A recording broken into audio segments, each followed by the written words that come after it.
much. I was on my way to eat a small meal. Rimuru had invited me and I took him up on his offer.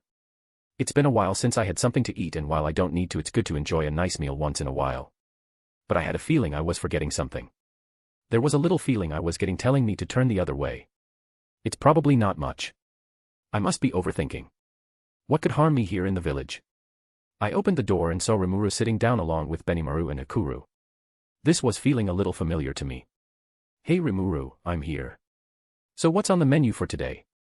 Hey Arttoria, I don't know what we're eating since I asked for a surprise and for the best meal possible. Take a seat. Ah, kind of weird, but okay. I took a seat and there was a bit of small talk between and everyone else here, mainly about my fight with Gabiru. I was just chatting away when all of a sudden I felt this intense feeling. It was like my whole body was urging me to run away.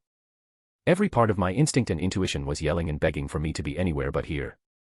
I got a small glimpse of the future, only a few moments, and finally realized why I was feeling this way. I looked at Rimuru, who was none the wiser. Hey Rimuru, who cooking the food? Ah. It's Cheyenne. She wanted to make me something. I should have seen this coming when I was getting that feeling of deja vu. Actually Rimuru, something important just came up that I just remembered right now. I had Kaijin make something for me and it should be ready right about now. I'll eat later. I didn't give him a chance to say anything. I went into spirit form and got out of there as fast as I could through the walls. Could Avalon protect me from Cheyenne's cooking? Not risking it. Cheyenne's cooking. Call that a malevolent kitchen. I'll go have a nice meal with Shuna instead. Honestly, I should do that from now on whenever I want to have a meal. Chapter 28, Chapter. I was looking for Shuna and she should be working with some of the other goblinas and ogres and teaching them about clothing and food. I made my to the building and saw her leading the others and teaching them.